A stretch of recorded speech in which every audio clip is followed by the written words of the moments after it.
Porque salí. Bien, pues buenas noches a todos mis queridos amigos. Antes de iniciar la presentación de nuestro conferenciante, quiero daros las gracias, expresar todo, no solo mía, por mi parte, sino por toda esta sociedad, por haberos desplazado y dedicado estos ratitos con nosotros. Como es habitual, esta Real Sociedad Económica de Amigos del País no deja pasar ningún acontecimiento destacado sin organizar algunos actos en conmemoración. Precisamente este año que celebramos un hecho tan relevante como es el primer milenio del Reino Taifa de Badajoz, época en la que la ciudad vivió días de mucho esplendor.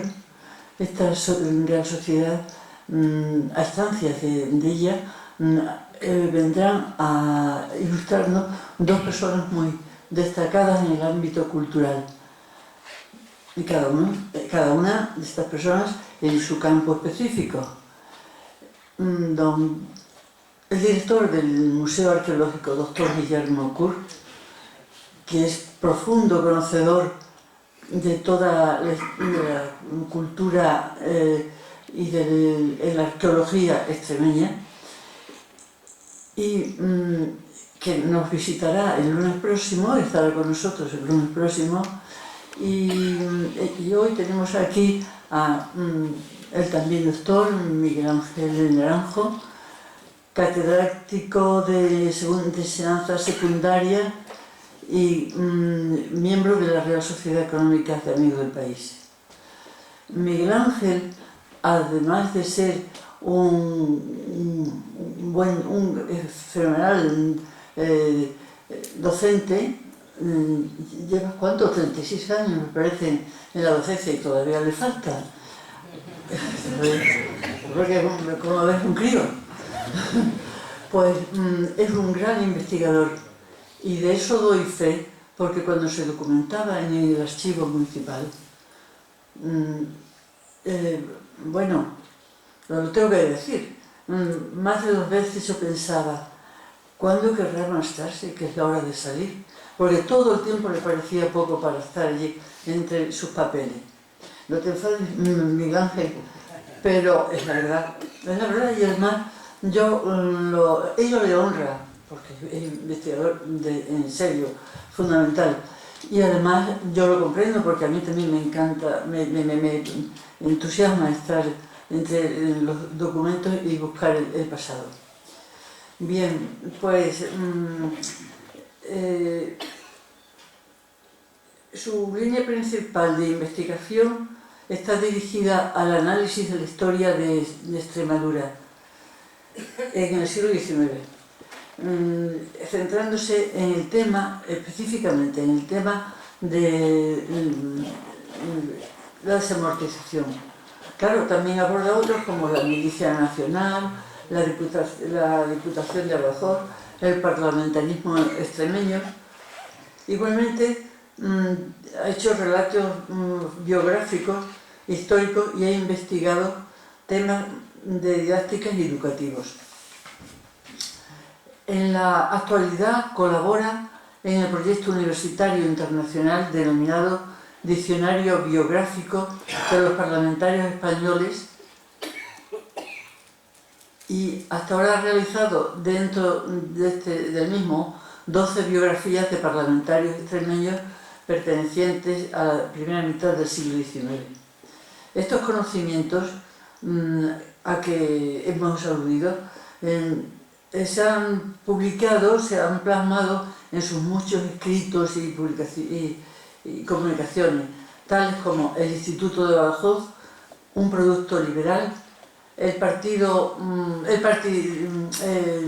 partidismo político en las instituciones pacenses en el periodo de 1839 a 1843, y como ya hemos comentado anteriormente, estudia exhaustivamente el tema de la desamortización. Así ha publicado la desamortización de Mendizábal Espartero en el término municipal de Don Benito, la desamortización de Mendizábal Espartero en la provincia de Badajoz, 1836 a 1852, la desamortización urbana en la ciudad de Badajoz, de estudio publicado en la revista Extremeño. Bueno, en fin, todas, muchas más, todas, ya os digo, exhaustivamente. No las repito, no las digo porque me matáis, pero son necesarias para conocer nuestra historia pasada. De distintas temáticas, pero todas obras pertenecientes al siglo XIX, son la historia de la Diputación de Badajoz, la milicia nacional de la ciudad de Badajoz y su marco provincial hasta la disolución en 1844, los extremeños en el trienio liberal, los parlamentarios extremeños de las Cortes de Cádiz y del trienio liberal 1810-1823. Bueno, no continúo porque, aunque es muy interesante el contenido de estos escritos, sin embargo, puede resultar, si los relaciono todos, podría resultar un tanto monótono. En definitiva, el protagonista de esta noche es Miguel Ángel. Yo, como veis, simplemente, muy someramente, me he limitado a mencionar algunos de sus muchos méritos. Y ahora escuchemos al conferenciante.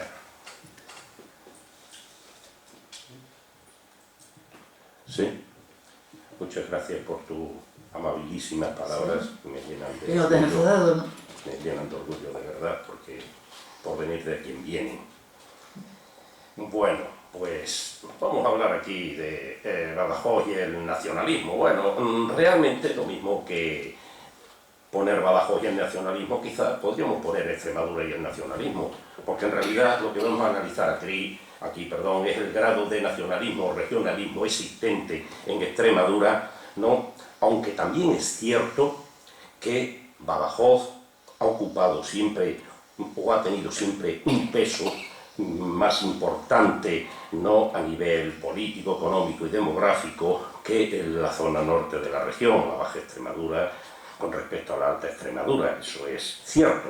Pero bueno, en ese sentido va a ir la conferencia. Y entrando ya en materia, diremos que hoy aquí estamos reunidos para celebrar un acto de conmemoración del milenio del reino Astasí, ¿no? Por eso lo ponemos ahí, ¿no? El reino Astasí de Badajoz, que tuvo lugar a lo largo del siglo XI. ¿Y por qué fue tan importante aquel acontecimiento histórico? Nos importa a nosotros, extremeños y pacenses del siglo XXI, aquel remoto periodo. Es indudable que está muy alejado de los pacenses actuales, tanto en lo cronológico como en lo cultural.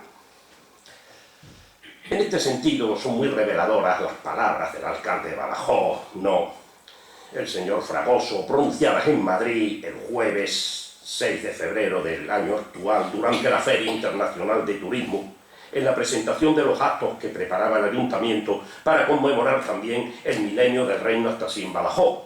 Él dijo textualmente lo siguiente: queremos que se reconozca nuestra historia. Así pues, si atendemos a sus palabras, quizá el lazo que nos une a nosotros con los musulmanes que ocupaban el territorio de Badajoz en el siglo XIX, algún lazo de unión teníamos que tener. ¿Se oye bien? A los ojos del alcalde, este reino tacense de hace 1000 años fue nuestro ancestro, ¿no? Y hoy conmemoramos su existencia, porque supone un capítulo en la historia de este territorio que es Badajoz, y por extensión Extremadura, y porque ese capítulo de la historia que llamamos el reino Astasí en esta región alcanzó relevancia y notoriedad. Seguramente, porque alcanzó notoriedad, pues es por lo que el señor Fragoso dice eso, porque se siente orgulloso, ¿no?, y la importancia de ese reino, pues nos impulsa a identificarnos con él, porque por lo demás está muy alejado en el tiempo y pertenece a una cultura islámica bastante alejada de la que nosotros tenemos en estos momentos. Es pues cuestión no de nacionalismo, o si se quiere, de regionalismo, lo que le pudiera mover a decir esta frase. Entonces, en esta tesitura, quizás deberíamos explicar, en primer lugar, lo que es nacionalismo, porque el nacionalismo es el lazo que nos une a nosotros, pacenses actuales, o que pretendemos que nos une con aquel remoto episodio ocurrido en el territorio que llamamos Badajoz o Extremadura. Bueno, pues la verdad es que el concepto nacionalismo es un concepto muy actual. En el antiguo régimen, siglo XV al XVIII en Europa, la gente moría por el rey y por Dios, es decir, por el trono y por el altar. No existía aún el concepto de nación o patria, y por tanto nadie podía morir por ella. El concepto de patria vino con la revolución liberal burguesa, que resultó una revolución integral a todos los niveles. A nivel económico, con la revolución industrial. A nivel social, con la implantación de la sociedad clasista burguesa. Y a nivel político, con la consecución de los derechos políticos y civiles de los ciudadanos y la aparición del Estado constitucional parlamentario. Precisamente, la revolución liberal fortaleció a la burguesía, que inició la revolución denominada burguesa, ¿no?, desde el siglo XVIII en adelante. ¿Con qué objetivos? Controlar la economía, la sociedad y la política. Este fortalecimiento de la clase burguesa le llevó a conseguir el cambio político. Y este cambio político tuvo lugar con la consecución de esos derechos ciudadanos de que hemos hablado, de los cuales destacó el de la libertad, el derecho sagrado y el bien superior que defendían los liberales. No en vano se llamaba liberal, claro. Este proceso político se consolidó con la revolución política que se puso en marcha con la guerra de independencia de Estados Unidos, a la vez guerra de independencia y a la vez revolución liberal, entre 1776 y 1783. Y naturalmente también con la Revolución Francesa, 1789-99. Y este proceso culminó con las tres grandes oleadas revolucionarias liberales de la primera mitad del siglo XIX, 1820, 1830 y 1848. Así apareció el concepto de patria y de patriota. Estaba pues en marcha el proceso de formación del concepto nación. Pero con la llegada precisamente del siglo XIX aparece el romanticismo. ¿Qué es el romanticismo? Fue un movimiento integral que afectó a todas las facetas de la vida, de la sociedad, de la política y de la cultura europea, en las costumbres, en los comportamientos, en las actitudes, en los valores, en los gustos. El romanticismo, en suma, se caracterizó por la exaltación de los sentimientos frente a la razón, en una clara oposición al anterior racionalismo neoclásico del siglo XVIII. Y la libertad, ganada ya para los ciudadanos, la libertad individual por la revolución liberal burguesa, la elevó a la categoría de valor supremo. Recuerden ustedes las palabras de Espronceda en la canción del pirata, que es mi barco, mi tesoro, que es mi Dios, la libertad, mi ley, la fuerza y el viento, mi única patria, la mar. Pero además, el concepto de libertad individual terminó extendiéndose al concepto de libertad colectiva, a la libertad de los pueblos como un derecho. Así empezó a gestarse el nacionalismo, que en consecuencia fue, en principio al menos, un producto cultural burgués, liberal y romántico, que se configuró en el siglo XIX, no antes. Sin embargo, la gestación del nacionalismo fue un proceso lento y diversificado. El nacionalismo cultural precedió o fue coetáneo siempre del nacionalismo político, para el que trabajó preparándole el camino del triunfo. El nacionalismo cultural puso en valor elementos específicos que componen el nacionalismo político: lengua propia, historia común y relevante, folclore y tradiciones propias, cultura específica, territorio determinado, incluso a veces raza. Los intelectuales románticos, naturalmente burgueses y casi siempre liberales, dedicaron grandes esfuerzos a esta labor cultural previa o paralela al fenómeno político nacionalista. Es necesario poner en valor los vínculos que unían a cada pueblo y le diferenciaban de los demás para afirmar su identidad nacional, especialmente en aquellas naciones europeas irredentas, en aquellas que a la altura del siglo XIX aún no habían llevado a cabo su proceso de unificación.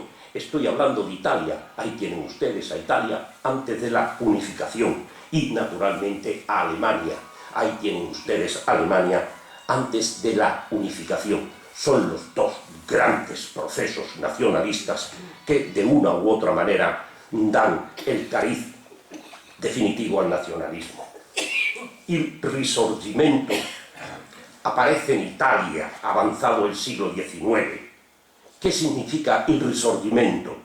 Significó la puesta en marcha del nacionalismo cultural y político italiano.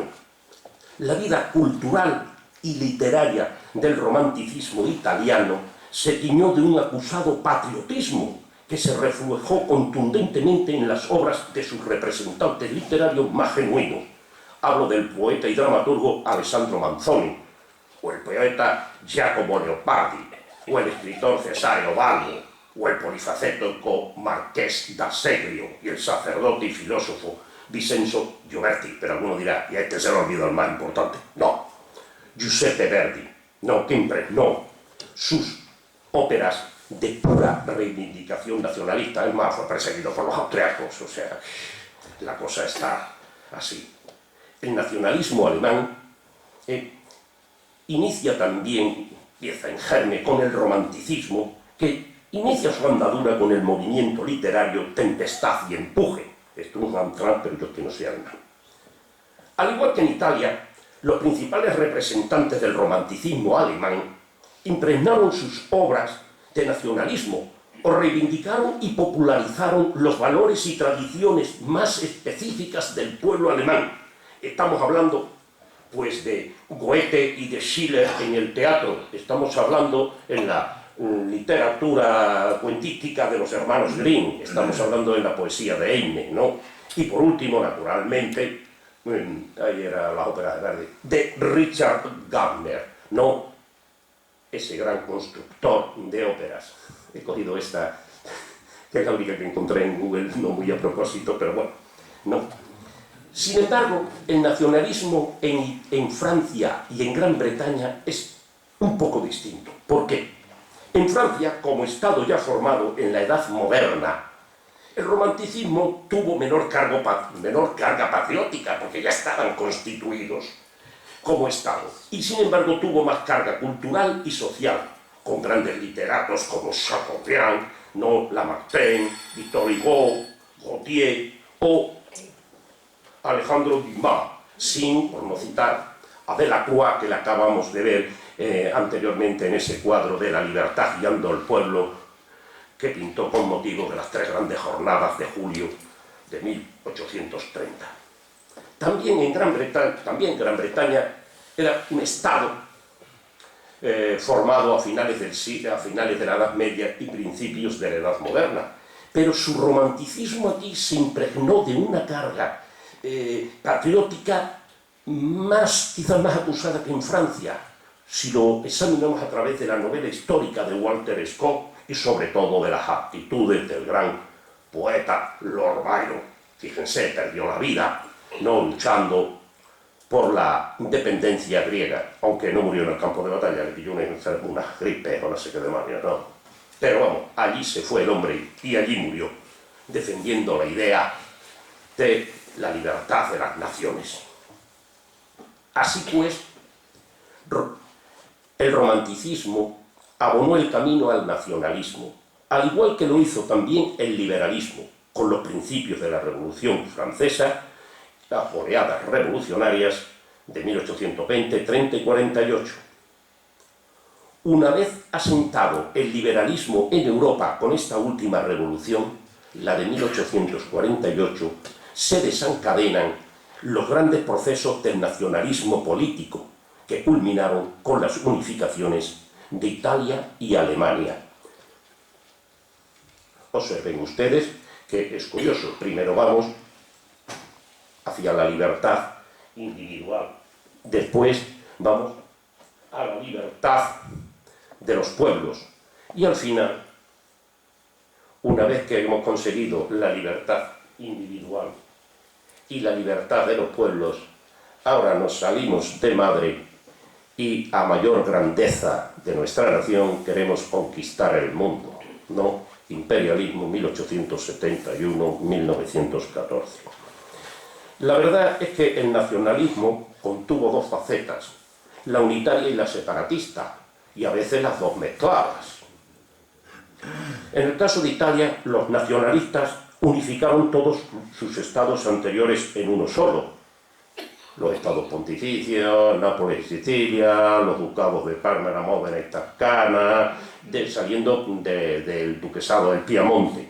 Pero el norte de Italia, me refiero en concreto al milanesado y al Véneto, se lo tuvieron que arrancar con las armas en la mano al imperio austrohúngaro.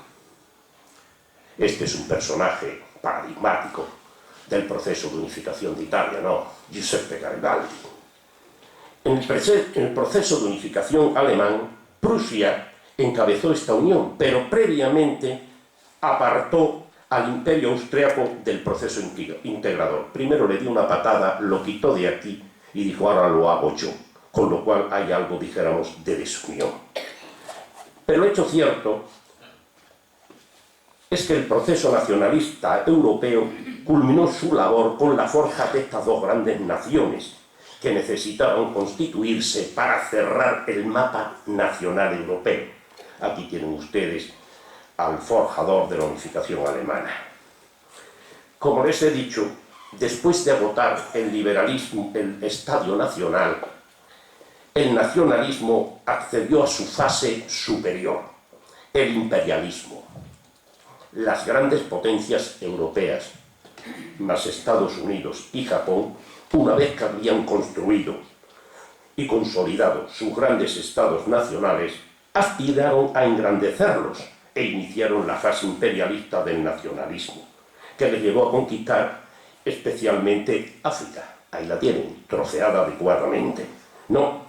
Y realmente ocuparon casi todo el mundo entre 1870 y 1914. Recuerden el imperio inglés que abarcaba la quinta parte de los territorios emergidos y la cuarta parte de la población mundial, o al revés, pero esos son los datos. El imperio francés era extraordinario, pero había otras naciones que también hicieron sus imperios coloniales interesantes, como Bélgica con el Congo, Italia, Alemania, Japón y Estados Unidos. Por cierto, esta lo hizo a costa de España, ¿no? En 1898 nos levantó las pocas colonias que nos quedaban. Esto es, a grosso modo, la génesis del concepto de nación y su marco europeo. Ahora podríamos ver a nivel nacional, a nivel español. Abandonamos el marco nacional y bajamos, pues, al marco español. ¿Qué decir del nacionalismo español? Bueno, España, a lo largo de la Edad Media, fue un mosaico de reinos cristianos y musulmanes, que al final, en el siglo XV, quedaron, como ven ahí, en cuatro grandes formaciones, ¿no? Estas formaciones, salvo la liquidación de Granada, ¿no? Y Portugal, pues, por obra de los reyes católicos, se unieron bajo una misma corona. Era la corona de Aragón y el reino de Castilla, gobernado por los reyes católicos y sus herederos, la dinastía austriaca, que prácticamente gobernó España desde el siglo XVI al siglo XVIII. Pero era una corona multiestatal. No podemos hablar de España de ninguna de las maneras, como mucho las Españas. Sin embargo, a principios del siglo XVIII, el primer rey Borbón, Felipe V, unió a España en un único estado, mediante los decretos de Nueva Planta, conjunto de decretos que van desde 1707 a 1716 y en los que pues, disuelve los estados de la Corona de Aragón en el Gran Reino de Castilla. Aún a pesar de que fuera todavía un estado español de antiguo régimen, pero un poco la unidad estaba hecha. Y bueno, andando el tiempo, ya en el siglo XIX, con la llegada del liberalismo, el Estado español recibió unas elevadas dosis de centralismo estatal y de unitarismo por parte de las Cortes de Cádiz. Los padres de la Constitución de 1812 intentaron forjar un Estado liberal, pero centralizado y unitario. Esta raíz centralizada y unitaria procedía del liberalismo francés y hay que encontrarlo en los jacobinos y, como no, en Napoleón. Recuerden el Código Napoleónico. También en España el liberalismo y los liberales se tiñeron de romanticismo, al igual que el romanticismo había estado presente en Europa en esta época. No, lo atestiguan las formas de manifestarse, las actitudes adoptadas, las expresiones usuales en aquella época, ¿no? Formulaciones ideológicas y sentimentales desmesuradas, pronunciamientos militares alocados, defensa excesiva del honor con los duelos estos. Y también tuvimos nuestros literatos románticos que todos conocemos, ¿no? ¿Quién no conoce a este extremeño por casualidad? ¿No? Y gran poeta, claro. O a Mariano José de Larra, o al bueno de José Zorrilla. Esta sí es extremeña, Carolina Coronado. Y, como no, a Gustavo Adolfo Bécquer. Sin embargo, lo que realmente perduró de esta época liberal romántica fue una concepción del Estado centralista y unitaria, que por cierto ha caracterizado a la nación española a lo largo del siglo XIX y buena parte del siglo XX. Pero esto no quiere decir que no hubiera resistencias ni alternativas a este modelo centralista y unitario. Las hubo en el siglo XIX. Todo el mundo conoce las tres grandes guerras carlistas, que recogieron ecos del antiguo régimen y que involucraron a los antiguos estados de la Corona de Aragón, Cataluña, Aragón y Levante, ¿no? Unidos por el recuerdo de su lejana independencia, más Vasconia y Navarra, que también participaron en estas guerras carlistas, ¿no? Pues defendiendo los privilegios forales que tenían y que fueron perdiendo por la acción centralizadora del liberalismo español. Sin embargo, a finales del siglo XIX y a lo largo del primer tercio del siglo XX, el nacionalismo separatista periférico prendió en nuestro país, alentado por el nacionalismo desarrollado en Europa, que hemos consignado anteriormente, ¿no? Destacamos especialmente como nacionalismos periféricos Cataluña y el País Vasco. En Cataluña, digo, a finales del siglo XIX y primer tercio del XX, la revolución industrial textil, sobre todo algodonera y después lanera, permitió la aparición de una clase burguesa fuerte. Y esa clase burguesa fuerte empezó a impulsar un movimiento de afirmación nacional catalana. El movimiento por antonomasia, todos lo conocen, la Renacença, o catalanismo cultural, que profundizó a lo largo de la segunda mitad del siglo XIX en la lengua y la historia catalana con un sentimiento patriótico, y cuyos exponentes pueden ser Joan Maragall y, como no, Jacinto Verdaguer. Esta labor cultural previa va a preparar el camino al catalanismo político, que empezó a despuntar con las bases de Manresa, 1892, y terminó cristalizando en la aparición de un partido netamente catalán y vinculado a la alta burguesía catalana. Estamos hablando de la Liga Regionalista Catalana, fundada a principios del siglo XX por Prat de la Riba, y cuyo líder más importante, sin ninguna duda, fue Francesc Cambó. Este partido desplazó en Cataluña a los dos partidos españolistas de la Restauración, tanto a los conservadores de Cánovas del Castillo como a los liberales de Praxede Mateo Sagasta, pero nunca buscó la independencia. La Liga no fue básicamente independentista, sino autonomista dentro de España. ¿Por qué? Porque el mercado español era el mercado en que se apoyaba o a donde dirigían los productos industriales catalanes, eso sí, bien protegidos por una legislación proteccionista tremenda, que reservaba el mercado español a los productos catalanes, a los productos vascos y al trigo castellano. No.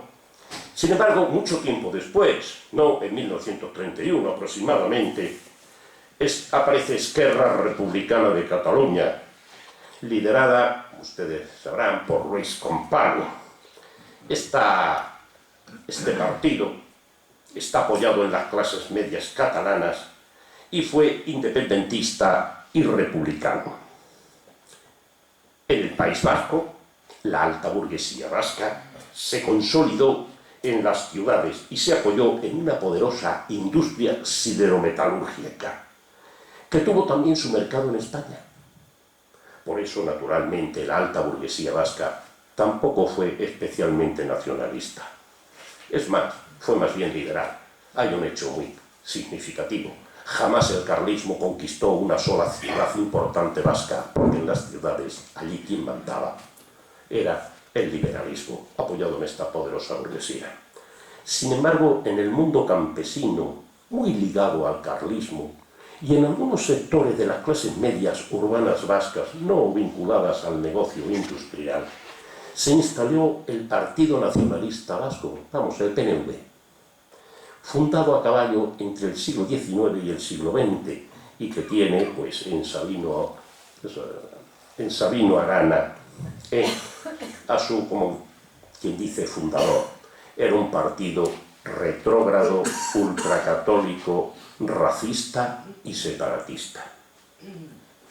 La nómina de movimientos regionalistas o nacionalistas que afectaron a España en los años finales del siglo XIX y en el primer tercio del siglo XX no se acaba aquí. También surgieron brotes en Galicia, en Andalucía y demás. Y llegado a este punto, quizás algunos se preguntarán, ¿y este tío cuando va a hablar de Extremadura? O por lo menos un poco de Badajoz, ¿no? Bueno, he querido ir haciéndolo estructuradamente, viendo dónde aparece el concepto de nación, ver la génesis europea, ver la génesis española, y ahora nos metemos con Extremadura. Bueno, ¿prendió en Extremadura el nacionalismo o al menos el regionalismo? Bueno, pues Extremadura fue durante todo el antiguo régimen, ya saben, edad moderna, ¿no? Siglo XV, XVIII y demás, fue un área geográfica de límites imprecisos. Sin embargo, en el siglo XVIII, los gobiernos ilustrados españoles le dotaron a Extremadura de algunas instituciones de carácter regional. Me refiero a la Intendencia de Extremadura, que se ocupaba de los aspectos económicos. Me refiero a la Capitanía General de Extremadura, que se ocupaba de los aspectos militares y políticos.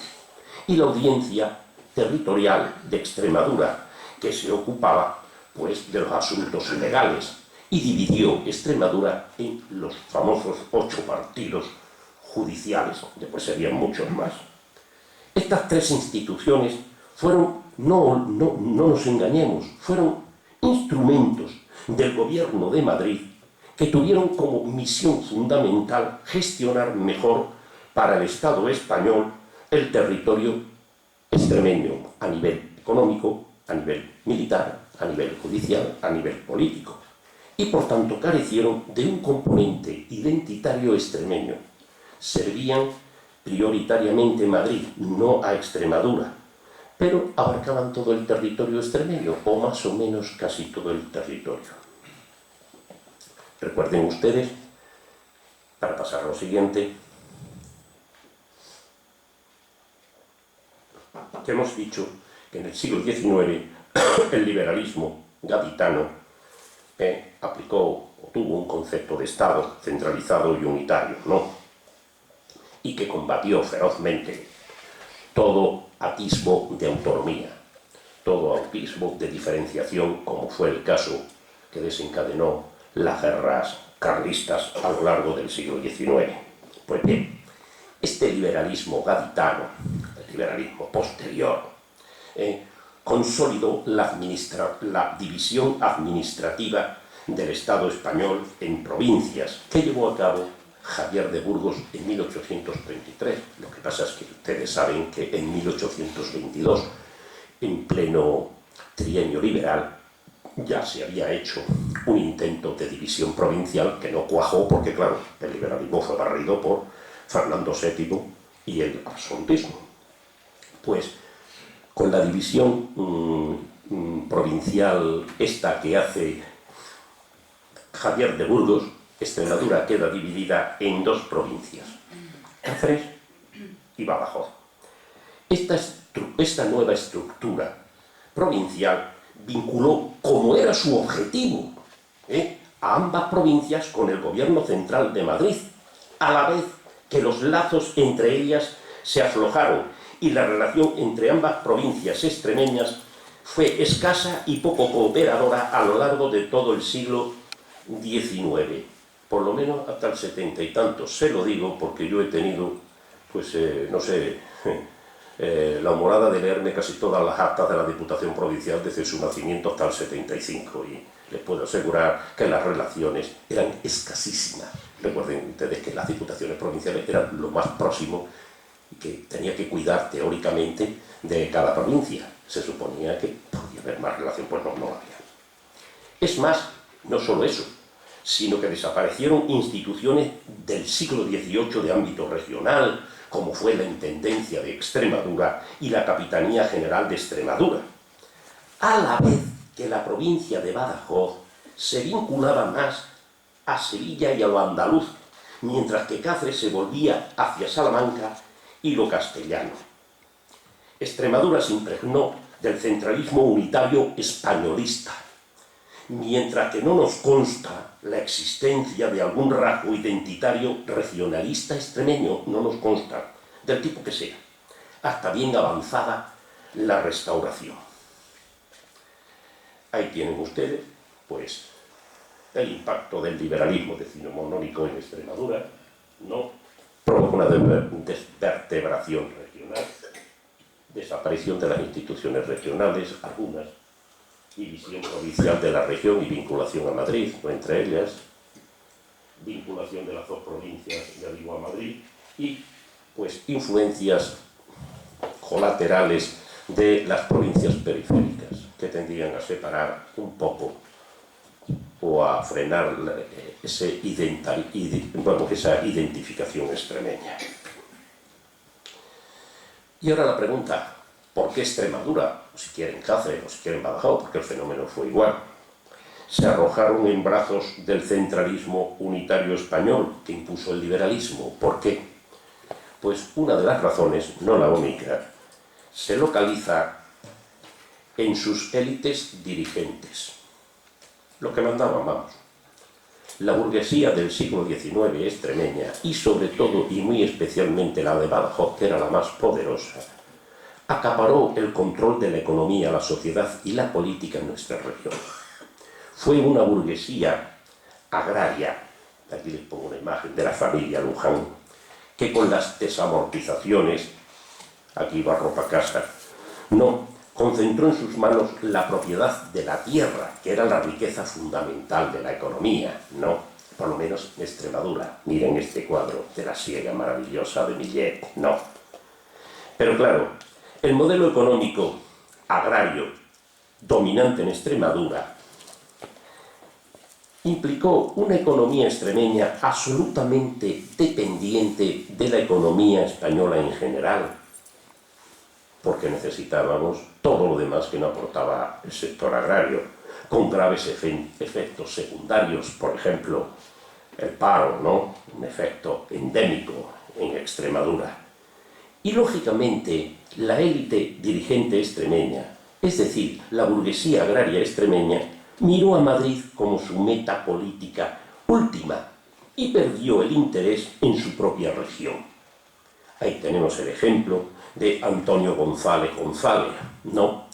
Gran político y terrateniente de la era isabelina, ennoblecido por Isabel II y que nacido en Valencia del Monboy, sí, y que llevó a cabo una actividad básicamente en Madrid, en el Partido Progresista. No utilizaban Badajoz como punto de apoyo para su política en Madrid. Además, esta burguesía extremeña era muy conservadora, pues en su seno estaba la antigua baja nobleza extremeña del antiguo régimen, que se integró en esta burguesía agraria bajo el título de propietarios agrarios, cuando el liberalismo liquidó sus privilegios estamentales. Les liquidaron los privilegios estamentales, pero seguían siendo propietarios y como tal, pues se hicieron burgueses, con su componente tremendamente conservador. Esta nobleza también nunca manifestó a lo largo de la historia veleidades regionalistas o tendencias unitarias extremeñas. Aquí tenemos, como no, el ejemplo de nuestro paisano y vecino, ¿no? Manuel Godoy, que utilizó, noble, de medio cepa, medio pelo, ¿no? Que utilizó, pues, en fin, se proyectó a Madrid y ahí es donde hizo su carrera política. Ese era el objetivo, ¿no? Crear, dijéramos, algo aquí en Extremadura. En conclusión, la realidad económica y social extremeña favoreció la consolidación en nuestra región a lo largo del siglo XIX de un modelo centralizado y unitario español, desapareciendo la posibilidad de una alternativa regional del tipo que fuera. De hecho, en la primera mitad del siglo XIX, Extremadura y muy especialmente Badajoz aportó a la clase política liberal española un ramillete de políticos de elevadísimo nivel, que siempre buscaron destacar en Madrid y a nivel nacional, nunca en Extremadura expresamente. Aquí tenemos a Diego Muñoz Torrero, uno de los padres de la Constitución gaditana. Aquí tenemos a José María Calatrava, el único liberal que consiguió ser presidente de los tres grandes poderes, presidente de gobierno, presidente del Parlamento y presidente del Tribunal Supremo. Aquí tenemos a Donoso Cortés, 3/4 de lo mismo, ¿no? Y por último, a Juan Bravo Murillo. Todos ellos hicieron una brillantísima carrera política en Madrid, pero desde luego no se les recuerda que fomentaran algo aquí en Extremadura. Una vez que hemos examinado el comportamiento de las élites burguesas extremeñas en el siglo XIX, ¿qué podemos decir de los sectores populares? ¿Generaron en su seno algún componente identitario extremeño? La verdad es que los sectores populares extremeños estuvieron compuestos a lo largo del siglo XIX de una gran masa de campesinos en condiciones misérrimas, analfabetos, sin tierras. Estoy hablando de jornaleros, braceros, yunteros, cangueros, aparceros, todos ellos poco capaces de generar un sentimiento regionalista. Sobre esta masa y sobre los pequeños grupúsculos obreros que fueron apareciendo en Extremadura, sobre todo en la región de Badajoz, en la provincia de Badajoz, en la segunda mitad del siglo XIX, fue operando el movimiento obrero muy lentamente, especialmente los socialistas y en menor medida los anarquistas. Pero este movimiento obrero tenía unos objetivos opuestos a cualquier postulado nacionalista o regionalista. Rechazaban el Estado burgués y proponían la lucha de clase con carácter internacionalista. Recuerden la Primera, Segunda y Tercera Internacional. En Extremadura encontraron el terreno muy abonado para la lucha de clase por la explotación brutal que ejerció siempre la burguesía dominante sobre los sectores populares. Pero esta lucha social presidió la acción de la izquierda extremeña hasta el final de la Guerra Civil, no otra. Entonces, no hubo ningún atisbo de regionalismo o nacionalismo en la región extremeña antes de la Guerra Civil. Hombre, no exactamente. El nacionalismo que hemos visto en Europa en el siglo XIX tuvo su reflejo en los nacionalismos periféricos españoles a finales del siglo XIX y principios del XX. Lo hemos visto con el catalán y el vasco, ¿no? Este nacionalismo o regionalismo también afectó a otras regiones extremeñas, y entre ellas a Extremadura. Pero vamos a ver de qué forma. Este impacto se puede observar en la región extremeña hasta la Guerra Civil, aunque le afectó de una forma peculiar. Se trató de un fenómeno cultural, pero no político. Este proceso identitario extremeño no pasó de un regionalismo cultural, costumbrista, folclórico y de ensoñación histórica, enquistado en reducidos sectores intelectuales de las clases medias burguesas extremeñas. Incluso, más que integrador en algunos casos, fue todo lo contrario si lo llevamos al campo de la poesía, donde se intentó plasmar el habla extremeña, ¿no? Bien, en el caso de José María Gabriel y Galán, que ofrecía un dialecto extremeño a base de elementos lingüísticos del norte de Cáceres y el sur de Salamanca, o bien en el caso de Luis Chamizo, que nos proponía fórmulas lingüísticas del centro-sur de Badajoz cuando no inventadas. Todos recordamos esta obra mítica, ¿no? El miajón de los castúos. El hecho cierto es que en este periodo concreto, que va de finales del siglo XIX a la Guerra Civil, el movimiento cultural regionalista tuvo mucha más fuerza en la provincia de Badajoz que en la de Cáceres. La Diputación Provincial de Badajoz puso en marcha en 1925 el Centro de Estudios Extremeños, que alumbró en 1917 a la Revista de Estudios Extremeños. Los artículos de esta revista giraron alrededor de la historia, el arte, la literatura, la antropología, la música y el folclore extremeño, con alguna incursión hacia el resto de España y Portugal. Pero lo más importante es que la revista sirvió de soporte de publicación a un gran elenco de intelectuales afincados en Badajoz, que ya venían escribiendo sobre los temas que acabamos de reseñar, ¿no? López Prudencio, literatura; Rodríguez Moñino, bibliófilo, literato; Lino Duarte, historia y folclore. Hace poco se ha hecho una especie de biografía suya. Tomás Martín Gil, arqueología, ¿no? y monumentos; Bonifacio Gil, música y folclore. Pero hay otros como Pero Pérez y Jesús Rincón en historia, Segura Otoño en folclore y literatura, y Sánchez Coco en lingüística, de los cuales no tengo foto, que lo vamos a hacer. Aunque también hubo otros que profundizaron en el hecho regionalista, como es el caso del historiador y folclorista Matías Ramón Martínez y Martínez, que escribió una historia del reino de Badajoz durante la dominación musulmana. En 1904 lo hizo, en la que ya puso en valor el reino Actasí de Badajoz, que por cierto ahora es objeto de las conmemoraciones por su milenio, y precisamente aquí estamos un poco por ello. También escribió otro libro sobre los giros de Jerez, al que algunos le han sacado mucho partido.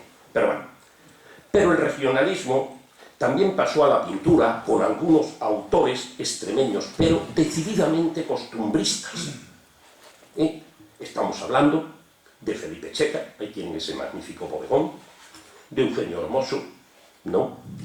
Las Cantareras, de Adelardo Covarsí, ¿no? Cazando, de José Rebollo, de otros como Antonio Romero de Tejada o de Sánchez Arona, y solo podemos ver una nota que pasa del costumbrismo a una especie de crítica social en el caso de José Pérez Jiménez. Vean aquí este cuadro y vean el detalle de los niños descalzos, que en aquel tiempo eran casi todos, pero bueno, él lo refleja.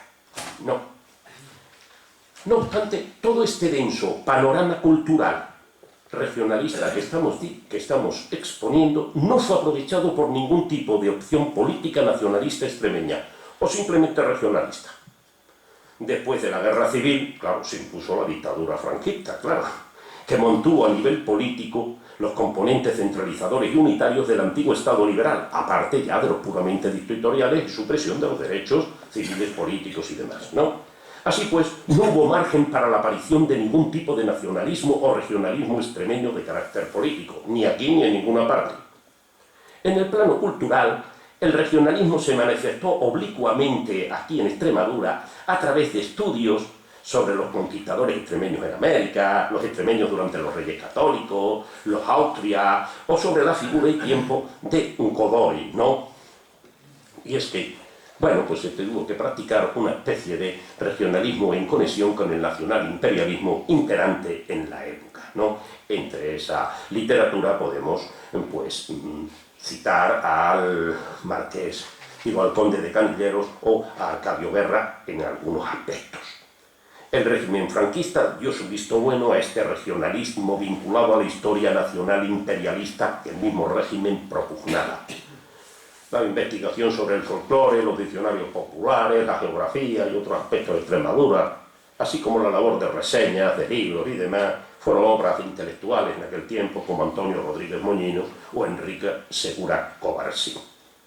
Pero como todo termina, también terminó la dictadura y llegó la democracia, ¿no? Ahora que está la cosa muy a propósito con la muerte de uno de los grandes motores ayer de la democracia en este país, que era Adolfo Suárez. Bueno, pues la llegada de la democracia a España alteró las bases tradicionales del Estado, básicamente centralista y unitario.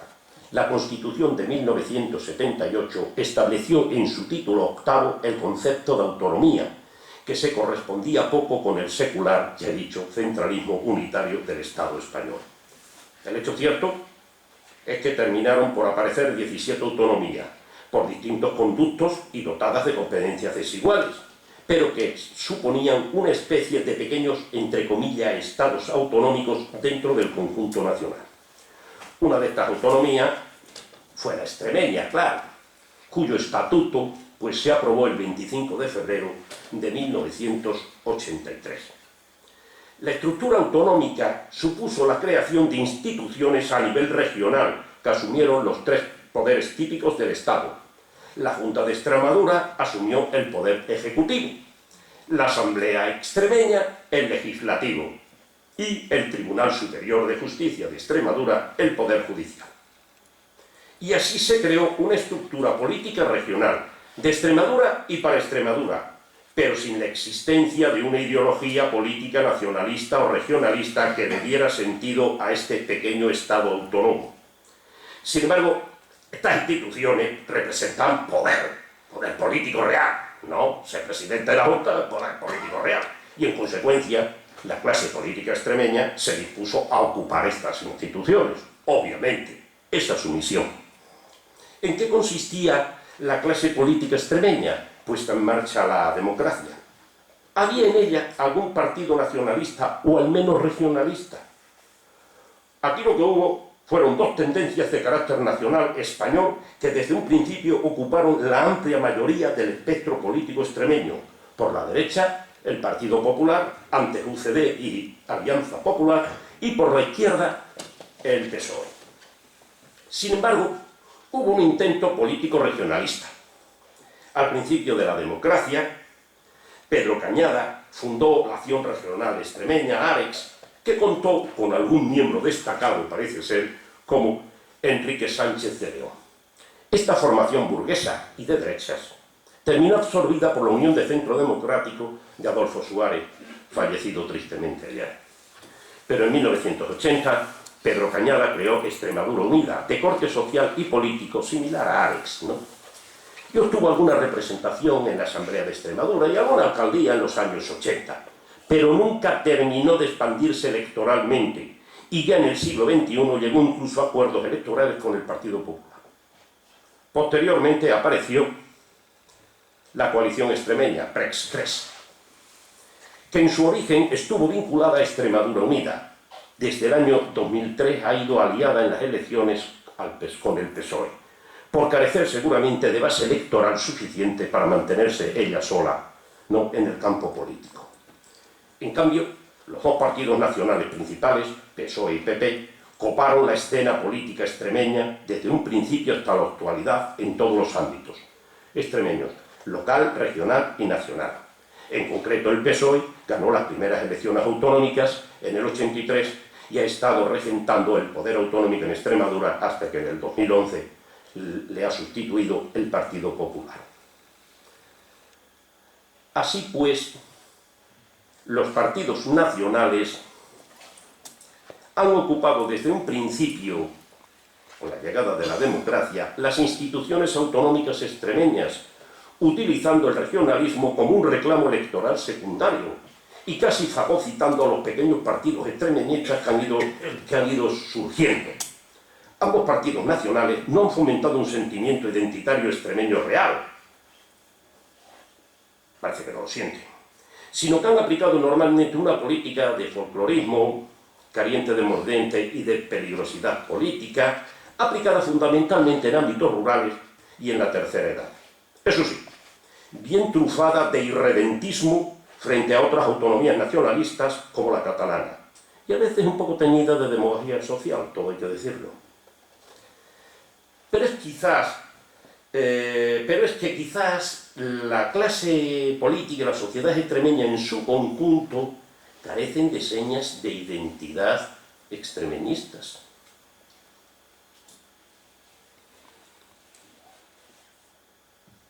Hay indicios más que visibles que ponen de manifiesto esta carencia.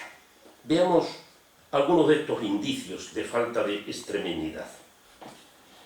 Las opciones políticas específicamente regionalistas han cosechado sonados fracasos electorales en nuestra región, mientras que los grandes partidos de ámbito nacional han obtenido la confianza mayoritaria de la sociedad extremeña. Las estructuras provinciales han tenido una larga permanencia en los grandes partidos de nuestra región, incluso en la región en su conjunto. Hay una manifiesta persistencia de elementos biprovinciales en Extremadura. Por ejemplo, las dos ciudades más importantes de Extremadura son Badajoz y Cáceres, mientras que Mérida no acaba de arrancar como auténtico centro regional. Las zonas periféricas de cada una de estas dos provincias mantienen una estrecha relación de afinidad con sus respectivas provincias limítrofes.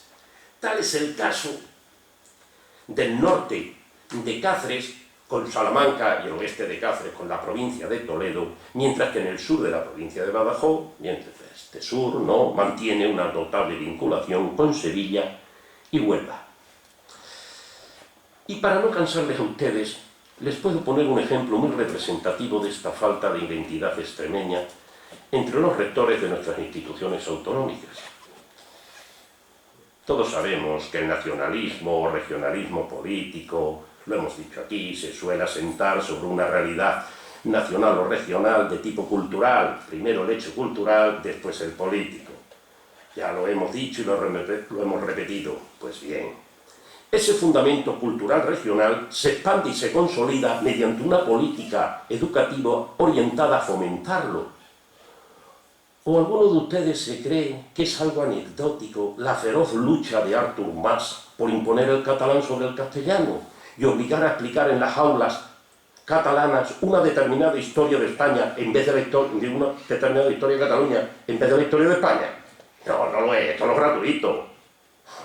Él y los suyos saben que la educación es uno de los motores más poderosos para transmitir y fomentar los valores nacionalistas. Lo saben muy bien, nosotros también. Pues bien, Miren ustedes, hay dos hechos muy significativos relacionados con la Consejería de Educación de la Junta de Extremadura. En la última modificación de currículos educativos que hubo en la enseñanza secundaria durante, creo que el gobierno del señor Zapatero, con el PSOE gobernando Extremadura, se decidió eliminar la única asignatura de contenido específico extremeño de toda la enseñanza secundaria. Era la cultura extremeña. La Consejería de Educación de Extremadura no luchó lo más mínimo para defenderla, sino que además en los currículos se puso la historia y la geografía extremeña detrás de la historia y la geografía española, pero sin ampliar las horas de docencia para darlo todo, de tal manera que si algo se quedaba sin dar, ¿qué era? La geografía extremeña o la historia extremeña, y se quedaron más ancho que pancho. Otro botón de muestra lo tenemos en las pruebas de selectividad. En nuestra región, claro. Resulta que una de las asignaturas para selectividad es Historia de España de segundo de bachillerato. El alumnado para selectividad en Historia de segundo de bachillerato lleva 14 textos con 4 cuestiones cada texto. Bien, de estas 4 cuestiones, a veces la última, la cuarta, es sobre Extremadura, no siempre, naturalmente. Y de estos 14 textos, aquí hay profesores de historia, de secundaria, saben que el único que es específicamente extremeño es el último, relacionado con el Estatuto de Autonomía, que casualmente no ha salido jamás en el examen de selectividad. Obras son amores y no buenas razones.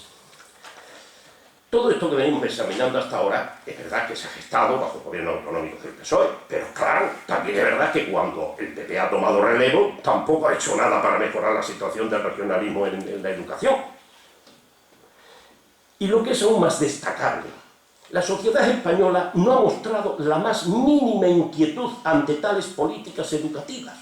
Parece que a la sociedad extremeña le da igual el tema regional, porque si no, se hubiera dentro, y aquí no he visto yo nada. Solo recuerdo que hubo, con esto del currículum, una carta en el Hoy de un chalao que decía que cultura extremeña, por favor, ese era yo, pero no he visto nada más.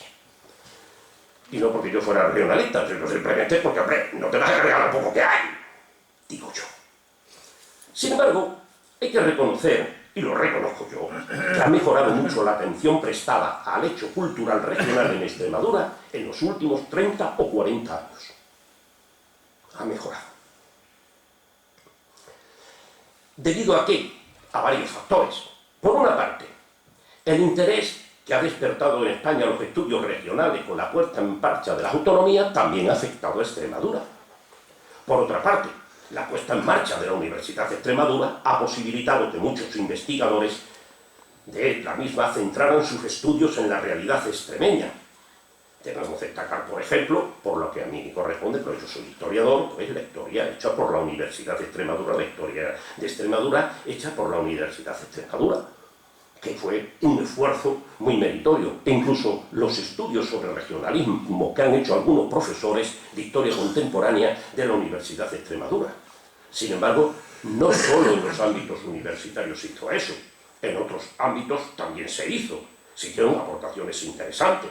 No sé, por ejemplo, la de Manuel Pecelín sobre la literatura extremeña y el impacto del krausismo. Sin ir más allá, hay otros, ¿no? También ciertas instituciones han dirigido sus servicios de publicaciones a los temas regionales, como la Diputación Provincial de Badajoz, que es posiblemente el esfuerzo cultural más importante que ha habido en la región extremeña en todo el periodo de la democracia. También la Caja de Ahorros de Badajoz. Y bueno, en esta misma línea, algunas sociedades culturales han promovido el debate y estudio de temas extremeños, como es el caso de esta sociedad, de la Real Sociedad Económica Extremeña de Amigos del País de Badajoz, en cuyo salón de actos nos encontramos. O incluso el periódico Hoy ha publicado bastantes materiales sobre aspectos de la realidad cultural extremeña referidos a su historia, una historia regional, sin una sola nota a pie de página, también es verdad, su arte, su folclore y demás. Y después ha habido otro hecho que ha fomentado el estudio de aspectos de la región extremeña. Me refiero a los eventos conmemorativos, ¿no?,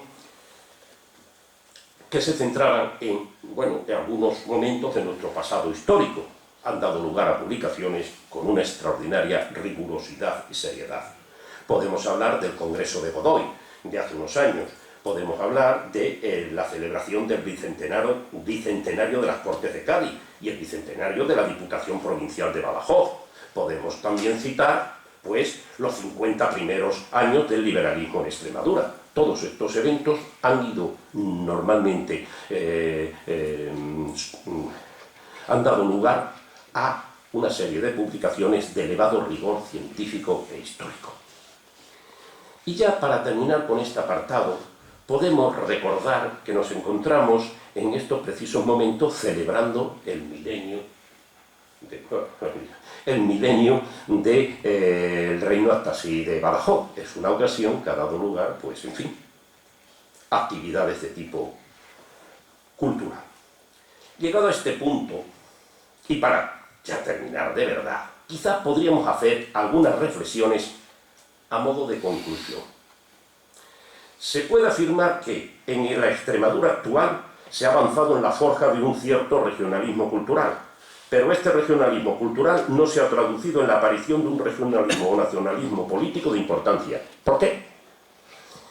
Quizás nuestra evolución histórica nos ha llevado a los extremeños a identificarnos con un nacionalismo español o castellano de mucha mayor amplitud territorial, social y política que hubiera podido conseguir nunca un nacionalismo extremeño. Pero no debemos olvidar el componente económico-social de toda esta cuestión. El nacionalismo-regionalismo hasta ahora ha sido históricamente un producto de las élites burguesas, cuyo poder se ha cimentado en el control de la economía. Pues bien, la economía extremeña ha sido históricamente predominantemente agraria y muy dependiente de la economía española. En la actualidad, pues lo sigue siendo, porque vamos a ser sinceros, ¿qué haremos sin la financiación española y, lo que es peor, la financiación europea? En consecuencia, las élites burguesas extremeñas o clase de derecha, que debía protagonizar el nacionalismo político extremeño, careció siempre de la consistencia necesaria para generar ese extremeñismo e implantarlo, al contrario de lo que ha ocurrido en Cataluña o el País Vasco. Por otra parte, la llamada clase de izquierda extremeña no es la más adecuada para sustituir a la burguesía en esta misión nacional extremeña, entre comillas, pues sus orígenes ideológicos están enraizados en la lucha de clases internacionalista, que es la antítesis del nacionalismo. Y de hecho, los productos culturales extremeños que ha generado están más en la línea del irredentismo histórico de clase, recuerden la memoria histórica, que en una hipotética construcción de la nación española.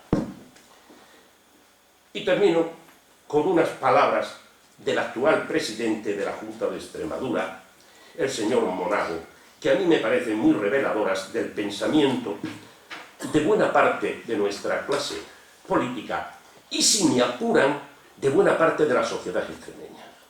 Las pronunció el mes pasado en la disputa que mantuvo con los presidentes autonómicos de Valencia, Murcia y Baleares, en febrero. Estas palabras están recogidas en el ejemplar del periódico Hoy del jueves 13 de febrero del 2014 en su página 13. Y dicen textualmente, o por lo menos yo decía lo mismo: no podemos ser tan bobos de meternos en una dinámica propia de nacionalistas, cuando nosotros somos miembros de un partido de carácter nacional y no somos nacionalistas. Sin comentarios. Muchas gracias por su atención.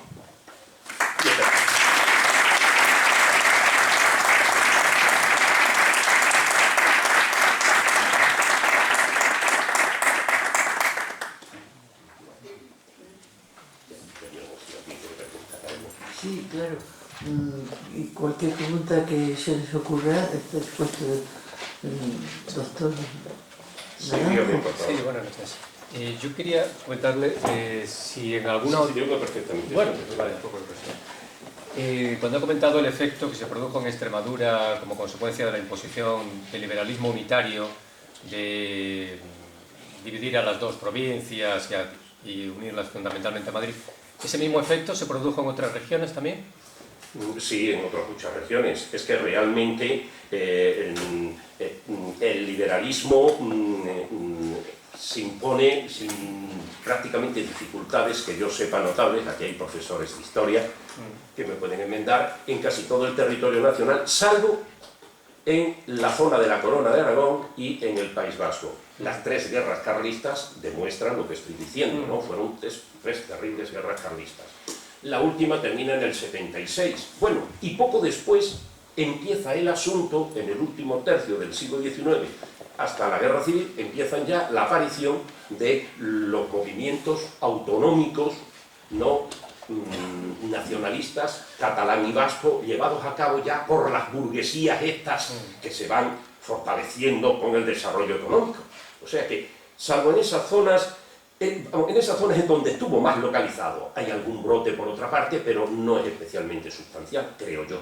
No, era por saber si a partir de esa idea, y ahora que parece que me lo confirma, parece que el efecto que produjo fue prácticamente uniforme en toda España, salvo en estas dos regiones, con lo cual la situación que ha pintado, que ha descrito para Extremadura, se podría aplicar prácticamente a toda España, por ejemplo, Castilla, Andalucía, Galicia. En buena parte, sí, lo único que pasa es que yo aquí sí, lo que se está tratando es de hacer una exposición y análisis de qué grado de nacionalismo o regionalismo hay en la región. Sí. Lo mismo se puede parecer al de Ciudad Real, pues se parece al de Ciudad Real, pero esto es lo que hay, más o menos a la vista de lo que he ido exponiendo. ¿Sabes qué? Quiero decir que tan digno y tan encomiable y tan importante es practicar un españolismo, digo un nacionalismo de tipo españolista, que practicar un nacionalismo de tipo regional. Quiero decir que tanto uno como el otro están absolutamente justificados los dos. Si los extremeños han decidido eso, pues han decidido eso y se acaba. Y son tapados. ¿De acuerdo? Sí. Espera. No, me ha extrañado que no mencionara a Pi Margall en su conferencia. Pi Margall y su nacionalismo pues fueron la base de muchas agrupaciones y partidos republicanos en la primera tercio del siglo XX, ¿no? Y concretamente me refiero al Partido Radical Socialista, Republicano Radical Socialista, donde liderado por Marcelino Domingo, y donde tenían como incluso doble afiliación. Ellos estaban afiliados, Marcelino Domingo en caso que era catalán, y los que a Cataluña, el Partido Catalán y el Partido Nacional. Y en Badajoz, en mayo del 31, en Badajoz, que es Extremadura, se crea en la sección federalista, con el precedente de un prócer extremeño que todos los presentes conocen, que es Narciso Vázquez Lemus, que era federalista. Si era federalista, porque era regionalista. Y quería, lo que pasa es que ellos pretenden la unión de las regiones, ¿no? Y bueno, pues se crea este partido aquí en Badajoz en mayo del 31, haciendo mención especial a Pi Margall y al socialismo, en mención en su manifiesto de creación. Bueno, pues estos eran los republicanos que intentaron también fomentar el regionalismo. Yo aquí lo que he intentado, que es una conferencia, recuerden ustedes, lo que he intentado es extraer los elementos más destacados del elemento nacional. Miren ustedes,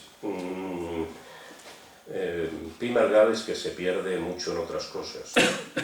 Se pierde en el republicanismo. El hecho de ser republicano o el hecho de ser monárquico ni quita ni pone al hecho nacional. Y podemos poner muchos ejemplos en la historia de España. También se impregna de dinámicas ideológicas de clase, y las dinámicas ideológicas de clase apuntan más a la lucha de clases, insisto, de carácter internacionalista, que a otra cosa. Y Margall mezcla. Ahora, Estado puro nacionalista catalán, miren ustedes, Liga Regionalista y Esquerra Republicana. Y un poco lo mismo podíamos decir para el caso de Lemus, que lo conozco, como no lo vamos a conocer en esta casa, pero dos amigos no forman legión. El otro día estuve en el cementerio viejo, estuve viendo allí las tumbas de los masones, son 4. Y hubo masonería aquí, pero tenemos que reconocer que en la República aquí elementos nacionalistas no hay realmente consistentes. Y aquí tenemos que reconocer que lo que hay es una tremenda lucha de clases. De hecho, eso es lo que da lugar a lo que da lugar, porque no hay cosa más brutal y con más violencia que la lucha de clases. Ustedes lo saben, no sé, que sí, tiene usted razón, que hay ciertos aspectos de influencia, pero el protagonismo del nacionalismo catalán y vasco lo llevan sus burguesías. Y sus burguesías tienen muy específica su ideología. Eso por lo menos es lo que yo he más o menos visto. Sí, hay autores o tendencias, hay una tendencia también que se insiste mucho sobre que el antiguo régimen era el mundo de los imperios, del siglo XIX y XX, de las naciones, y ahora se habla del mundo de las ciudades, en la que las ciudades adquieren una dimensión que abarca mucho más que los estados anteriores. Hay una tendencia a vivir en ciudades, dicen que ahora en el mundo el 50%, en 20 años el 80% de la población mundial vivirá en ciudades, y adquiere una identidad, la ciudad y un concepto identitario incluso que sustituye a la nación. Se habla de un concepto de globalización, en el que lo global y lo local adquieren la dimensión que antes eran las naciones. Sí, en este nuevo mundo del siglo XXI, que dicen que es el siglo de las ciudades, hablar de nacionalismo yo creo que es hablar un poco de la antigua política o la antigua estructura mental más jerárquica, que es la nueva, el mundo que se nos presenta en red, en el que las ciudades adquieren una dimensión muy superior. Entonces, ¿tiene ahora sentido hablar de nacionalismo o de nación? Vista a la altura de cómo va la cosa, lo lógico es ir a la globalización. Tiene usted razón, ir a la globalización. Es meterse en... ¿Y la ciudad? En nacionalismo. Sí, la globalización y la ciudad es como... La ciudad es un movimiento, es un fenómeno de la mayoría de ciudadanas de la población, es un fenómeno muy reciente. Recuerden ustedes que Estados Unidos necesitó llegar a 1920 y tanto para conseguir que el 50%, el 51% de su población fuera urbana. Es un fenómeno muy reciente y evidentemente están jugando un papel extraordinario como nexo de quizás esta globalización, que quizás sean más operativas dentro de este concepto de globalización, quizás sean mucho más operativas que los estados nacionales, que lo único que hacen es dificultar. Eso sí es cierto. Lo podemos ver en la Unión Europea. Funcionaría quizás mejor sin tantas ataduras nacionales, quizás. Ahora, globalicemos todo, Se globaliza la economía, se globalizan las inversiones, se globaliza la legislación laboral comunitaria, se globalizan muchas cosas, porque si no podemos entrar en un mundo horrible y despiadado, que es en el que estamos entrando un poco, Somos la generación que por primera vez en la historia del siglo XX y XXI español va a vivir mejor que sus hijos. Y a mí eso me da mucha pena. Globalización sí, pero todo. Todo. Las ciudades, qué mejor marco, ¿verdad que sí? De interconexión económica, qué mejor. Piensen ustedes, lo que he dicho no es gratuito, lo de los hijos. Piénsenlo ustedes, detenidamente, piensen cómo han vivido ustedes, qué perspectivas han tenido y proyecten esas perspectivas hoy por hoy a lo que hay sobre nuestros hijos. Vean ustedes los nubarrones que se extienden.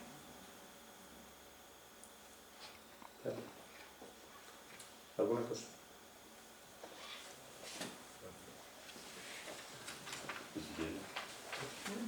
Cerramos la asamblea. Muchas gracias por su atención. Buenas noches. Buenas noches.